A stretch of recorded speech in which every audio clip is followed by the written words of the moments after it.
My name is Keith Wapner. I'm an orthopedic surgeon and I practice in Philadelphia, Pennsylvania.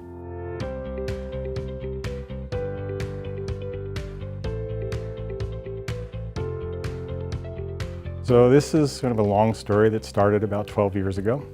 And I was going to Vietnam on the orthopedic outreach mission that was sponsored by the American Orthopedic Foot and Ankle Society. And my twin sons, who were 20 at the time, were going to come with me. Neither one of them had been involved in medicine or was interested in medicine, and they were going on this surgical mission and they'd never been to the operating room with me. And so we were actually in Florida in a country western bar outside of Cape Canaveral. And when we were talking about going, they basically said, "Dad, what exactly do you do?"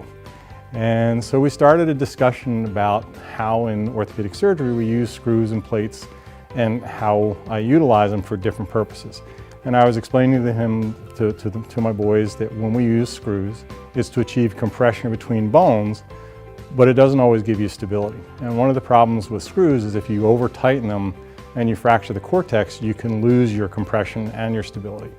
And then we talked about plates, and I said, well, when you use plates, you get rigidity, so it's a much more rigid structure, but you're limited in terms of the compression. And I was actually drawing this out on this paper tablecloth in this country western bar, and we borrowed the pen from the waitress. And so one of my sons said to me, well, why can't you just put the screw through the plate to achieve that compression? And my first response was, well, if you do that and the screw's at an angle, the head of the screw is going to sit proud.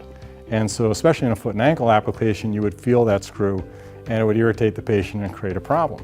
And when they were growing up, they would watch me do woodworking and they've seen some of the things I do, and they said, well, why can't you countersink it into the plate? And I stopped for a minute and I thought, well, you know, I don't know why we can't.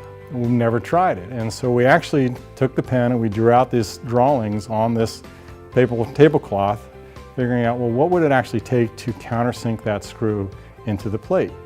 And we came up with this design. And the concept basically would be you would get the rigidity of a plate, but you would get the compression of the compression screw. And because that screw is countersunk into the plate, as you tighten that screw, you would never run into the problem of the bone cortex fracturing and you wouldn't lose your compression. And so then the next step was, I'm not an engineer, they weren't engineers, so we had to take it to an engineer, somebody who was willing to develop it and see if the concept really proved out the way we thought it would.